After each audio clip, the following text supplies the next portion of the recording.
Hello everyone, this is Aarti. I welcome back on this YouTube channel. आज की video में हम बात करने वाले हैं डीएलएड सेकंड सेमेस्टर की जो फिफ्थ पेपर है।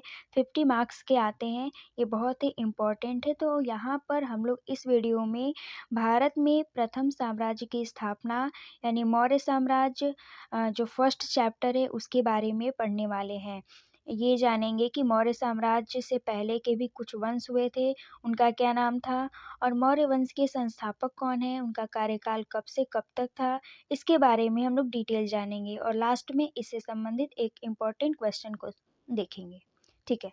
मौर्य वंश से पहले ये 4 वंश है: वृद्धरथ वंश, हर्यक वंश, शिशुनाग वंश और नंद वंश। देखिए, ये जो नंद वंश है ये इम्पोर्टेंट यहाँ पर इसलिए है कि नंद वंश के खत्म होने के यानी जो आक्रमण हुआ था, नंद वंश समाप्त होने के बाद ही मौर्य वंश की नींव पड़ी थी।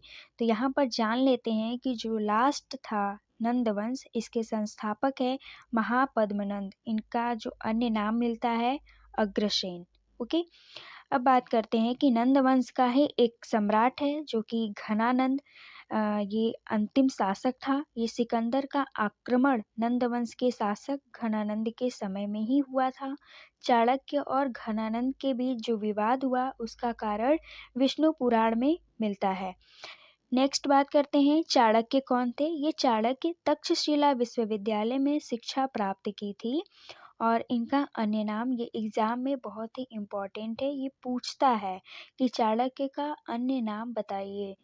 तो यहाँ पर आपको इसका आंसर मिलेगा कौटिल्य, विष्णुगुप्त, द्विजर्षभ और दुमुला। ठीक है।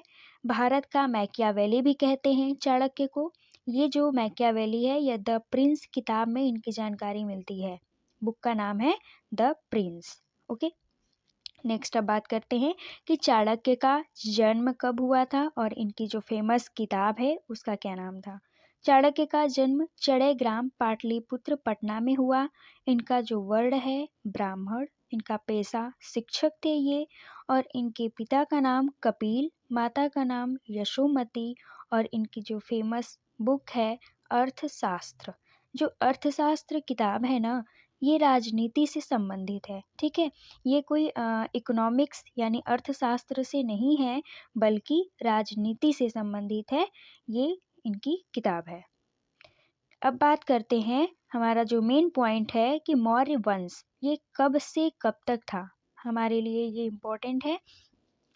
तो आपको ये सन याद रखना है कि 322 से 184 ईसा पूर्व, यानी इसे बिफोर ऑफ द क्रिसिस्ट BC इसको बोलते हैं। और इस पहले इनसे मौर्य वंश जानने से पहले हम लोग कुछ महत्वपूर्ण तथ्य के बारे में जानेंगे कि क्या इम्पोर्टेंट है। भारतीय इतिहास में जो मौर्य वंश का प्रमाण है ये कहाँ से मिला है। ये मिला है अशोक के लौरिया नंदनगढ़ अभिलेख से। ठीक है। ये आपको एक एक पॉइंट याद रखना है। वो इसलिए कि ये ज़रूरी नहीं है कि आपके BTC पेपर के लिए ही इम्पोर्टेंट है। ये आने वाले आपके टेट, सीटेट, ये जितने भी एग्ज़ाम आप वनडे एग्ज़ाम देंगे उसमें भी इस टाइप की क्वेश्चन आपको देखने को मिलेगा। ठीक है। आगे बढ़ते हैं कि मौर्य वंश में पहली बार विदेशों के साथ दूतों का आदान प्रदान किया गया था। सबसे पहले यहीं पर विदेशों के साथ आदान प्रदान दूतों का किया गया था। ठीक है। अब बात करते हैं कि भारत आने वाला जो पहला दूत है ये सेल्यूकस ने मेगास्थनीज को भेजा था। किसको? मेगास्थनीज को भेजा था चंद्रगुप्त मौर्य के दरबार में। ठीक है। जो चंद्रगुप्त मौर्य है ये मौर्य वंश का पहला शासक है। प्रारंभ यहीं से होता है। पहला दूत इन्हीं के दरबार में भेजा जाता है। अब यहाँ से भी यानी भारत से भी एक राजदूत बना करके भेजा गया था जो कि विदेश में। ये है संघमित्रा। संघमित्रा पहली भारत की राजदूत हैं जो श्रीलंका या नागद्वीप के शासक तिस्य के दरबार में भेजी गई थी। ये सम्राट अशोक की पुत्री थी। ठीक है। अब आगे है कि मौर्य काल में न्यायालयों को बांटा गया। यहाँ पर 2 प्रकार से बांटा गया था। धर्मस्थी न्यायालय, इसे दीवानी न्यायालय भी कहते हैं। सेकेंड है कंटक शोधन न्यायालय या फौजदारी मामले की बात करते हैं इसमें कंटक शोधन न्यायालय में। अब बात करते हैं कि मौर्य वंश का जो पहला शासक है चंद्रगुप्त मौर्य, इनके बारे में पढ़ते हैं। सबसे इम्पोर्टेंट बात यहाँ पर आपको इनके जो सन है यानी इनका जो शासन वर्ष है ये आपको याद रखना है। चंद्रगुप्त मौर्य का शासन वर्ष है 322 से 298 ईसा पूर्व। ओके, आगे बढ़ते हैं। इनके बारे में पहले जान लेते हैं कि इनकी माता का क्या नाम था, पिता का क्या नाम था।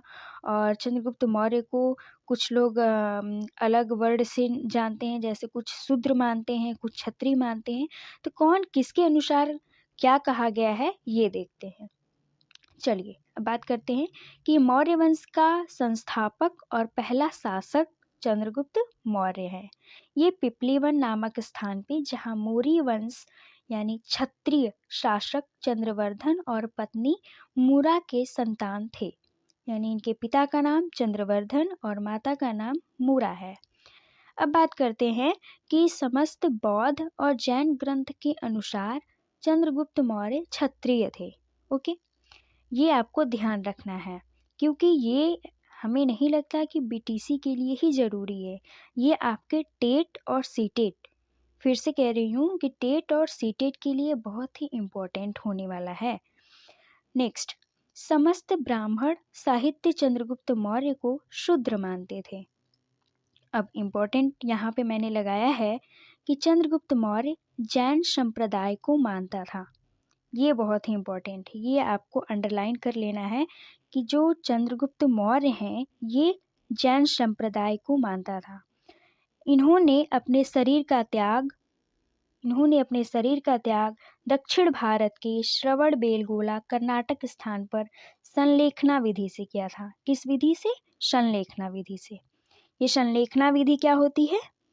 संलेखना विधि में इसमें बिना खाए पिए शरीर का त्याग कर देना, यानी बिना अन्न जल के शरीर को त्यागना ही संलेखना विधि होती है। नेक्स्ट बात करते हैं जस्टिन के अनुसार चंद्रगुप्त की सेना डाकुओं का समूह है। ओके, ये जस्टिन एक इतिहासकार हैं। इन्होंने कहा है कि चंद्रगुप्त मौर्य की जो सेना है डाकुओं का समूह है। नेक्स्ट बात करते हैं प्लूटार्क के अनुसार। प्लूटार्क कहते हैं कि चंद्रगुप्त की सेना में 6 लाख लोग थे। इन्हीं के बल पर उसने हिंदुस्तान को रौंदा था, यानी खत्म कर दिया था। नेक्स्ट है कि चंद्रगुप्त मौर्य ने सर्वप्रथम सिंध और पंजाब पर विजय प्राप्त की थी। जब इन्होंने यहाँ पर लड़ाई करने के लिए आए थे चंद्रगुप्त मौर्य, तो सबसे पहले पंजाब और सिंध पर इन्होंने इन्हीं राज्यों को जीत करके, यानी उत्तर पथ के राज्यों को ही इन्होंने जीता था। ठीक, नेक्स्ट है कि चंद्रगुप्त मौर्य और सेल्यूकस निकेटर का युद्ध सिंधु नदी के तट पर हुआ था। किस नदी पे? सिंधु नदी के तट पर हुआ था। नेक्स्ट बात करते हैं, देखिए ये जो सेल्यूकस है ना, ये सबसे इम्पोर्टेंट यहाँ पे आपको ये याद रखना है कि ये एक यूनानी आक्रमणकारी था। कौन सा? यूनानी आक्रमणकारी। ये सेल्यूकस 305 ईसा पूर्व में युद्ध को चंद्रगुप्त मौर्य ने पराजित किया, यानी चंद्रगुप्त मौर्य ने सेल्यूकस को पराजित कर दिया। उसके बाद उनकी जो बेटी है, सेल्यूकस की बेटी कार्नेलिया या कहीं कहीं हेलेना नाम भी मिलता है, उनसे इनका विवाह कर लिया गया। नेक्स्ट बात करते हैं, तो सेल्यूकस ने कुछ भूभाग को चंद्रगुप्त मौर्य को दहेज में दिया। और कौन कौन से ये भूभाग हैं? ये काबुल, कांधार, हेरात, बलूचिस्तान। ठीक, ये आपको याद रखना है कि काबुल को उस टाइम के जो नाम मिलता है पेरिप्नेशदाई, कांधार अराकोशिया एरिया, जड्रोशिया। ठीक, नेक्स्ट है इसका प्रमाण, यानी जो भूभाग को इन्होंने दहेज में दिया, इसका प्रमाण स्ट्रैबो और स्पूनर के विवरण से अशोक के कांधार से प्राप्त सर एक पुनः अभिलेख से मिलता है। नेक्स्ट बात करते हैं सेल्यूकस ने, जो सेल्यूकस निकेटर है, उसने अपना राजदूत मेगास्थनीज को बना करके चंद्रगुप्त मौर्य के दरबार में भेजा था। ये पहले ही हम लोग ने डिस्कस कर लिया। नेक्स्ट है कि चंद्रगुप्त मौर्य ने सेल्यूकस को भी 500 हाथी उपहार में दिया था, जो उस समय युद्ध का सबसे बड़ा हथियार था। ठीक है, यहाँ तक आप लोगों ने ये देखा कि सेल्यूकस निकेटर ने 500 हाथी उपहार में दिए।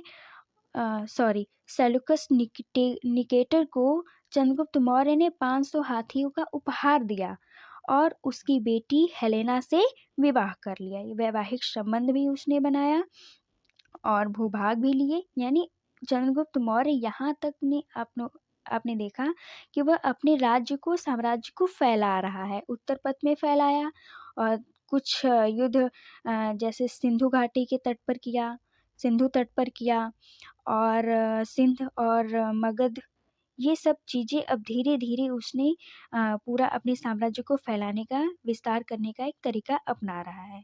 ठीक है, अब बात करते हैं आगे कि उनका कुछ अभिलेख मिला है। ये मेन इम्पॉर्टेंट है, रुद्रदामन का जूनागढ़ और गिरनार अभिलेख।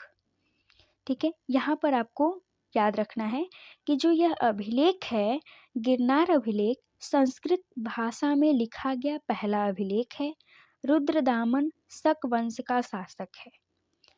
गिरनार अभिलेख में वर्णन ये मिलता है कि एक उर्जयंत पर्वत श्रृंखला है जहाँ से दो नदियाँ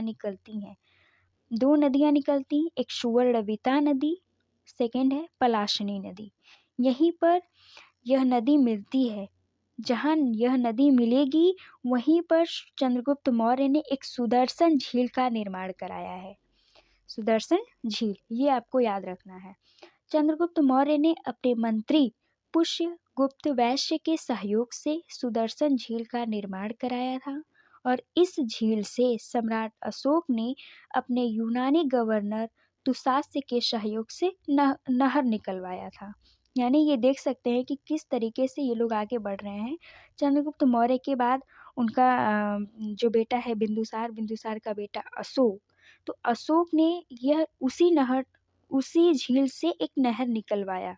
ठीक है, और इसका निर्माण कब हुआ था? चंद्रगुप्त मौर्य के टाइम पर ही।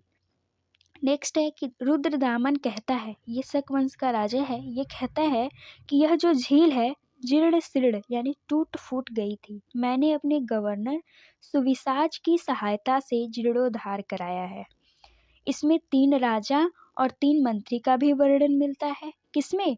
गिरनार अभिलेख में ये मिलता है कि 3 राजा कौन कौन से हुए? चंद्रगुप्त मौर्य, अशोक और रुद्रदामन। और मंत्री ये हैं पुष्यगुप्त वैश्य, और अशोक के टाइम मंत्री थे दुशास्य, रुद्रदामन के समय में मंत्री हैं सुविसाज। इनका वर्णन इस गिरनार अभिलेख में मिलता है। आप इसे फिर से देख लें। रुद्रदामन या गिरनार अभिलेख कहते हैं। ये संस्कृत भाषा है, संस्कृत भाषा में मिला है। ये बहुत ही इंपॉर्टेंट है, यहाँ से 2 चीज़ें। ठीक है, अब नेक्स्ट बात कर लेते हैं कि चंद्रगुप्त मौर्य के कुछ लोक कल्याण के लिए कार्य किए गए थे। वो कौन कौन से थे? उन्होंने क्या काम किया था अपने साम्राज्य में? ये प्रश्न है एक तरीके से। इस प्रश्न को आप किस तरीके से लिखेंगे, यहाँ पे आप समझ लें। नहर और झील का इन्होंने निर्माण कराया था, सड़कों का निर्माण कराया था। मौर्य काल की सबसे लंबी और बड़ी सड़क उत्तरा पथ थी। यह सड़क शेरशाह सूरी के समय में सड़क ए आजम कहलाती थी। शेरशाह सूरी के समय में सड़क ए आजम कहलाती थी। ठीक है, यहाँ से आप इसे अंडरलाइन कर लीजिए।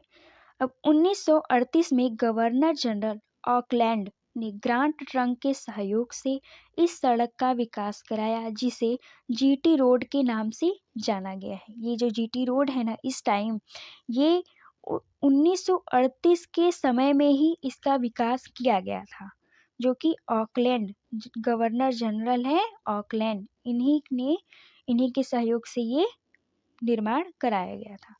नेक्स्ट है कि चंद्रगुप्त मौर्य ने अन्नागार का भी निर्माण कराया था, यानी जिसमें अन्न